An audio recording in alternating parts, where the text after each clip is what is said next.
Bala samura o mon no hide ndare mo moƴƴamandi to ɗon ko payle alpha konde ɗenni ko ɓe wonno warde jama on ka axe bala samura o mon no hide ɗo wana hande joni wana hanki joni miijito ɗe fota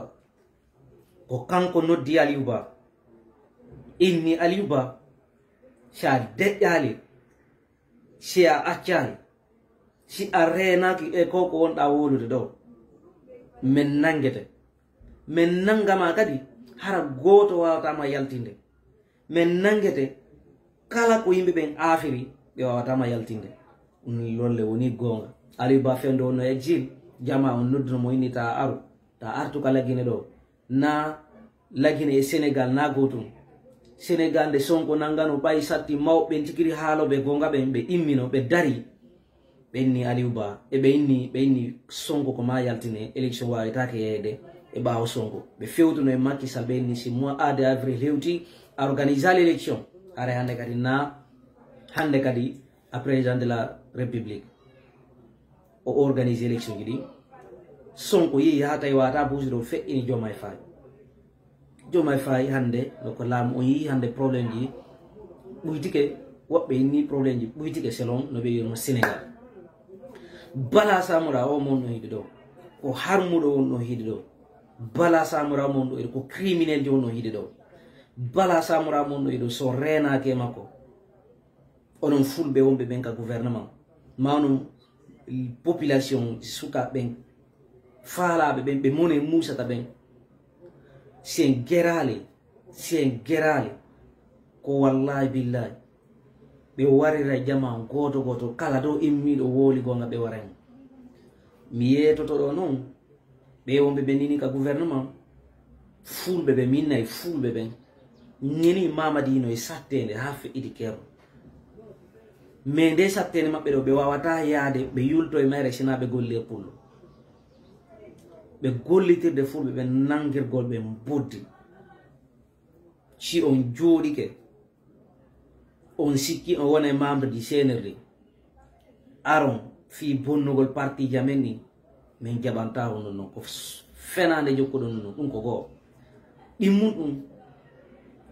bilan feƴƴi ɗon le 1er décembre à Zérikore ono wiɗon ko yimɓe 56 personnes minen meɗen andi ko centaine de personnes maayi ɗon ɓay tun noon on feni ɓe surrirɗon ɓe hay gemma fop no anda wallahi billahi ɓeɓe wonno hiide ɗo ɓe yeeti ken sina pinka ittataɓe ka laamu ɗum yo laaɓam faalaɓe ɓen laamu lagine ɗum noon si feƴƴi ande kadi ɓeɓe wonno hiide ɗo ɓe décidi ɗum ɓe confisque pouvoir on kala yaltuɗo woli gonga ɓe elmina mo few peuple de Guinée on ɗum wawata ñawdude ɗum ɗo d'un seul coup parce que yawgol kalum na ƴettugol visa bala samura mon ɗo yiɗi ɗo si hakke Guinée o yani e hoore maɓɓe ɓe walata ka laamu si hakke Guinée yani e hoore bala samura e Mamadi Doumbouya ɓe walata ka laamu ɓay noon kamɓe fo hiɓe jogiti kamɓe candidat maɓɓe ko Mamadi Doumbouya enen kadi jogitoɗen ha jango Aliouba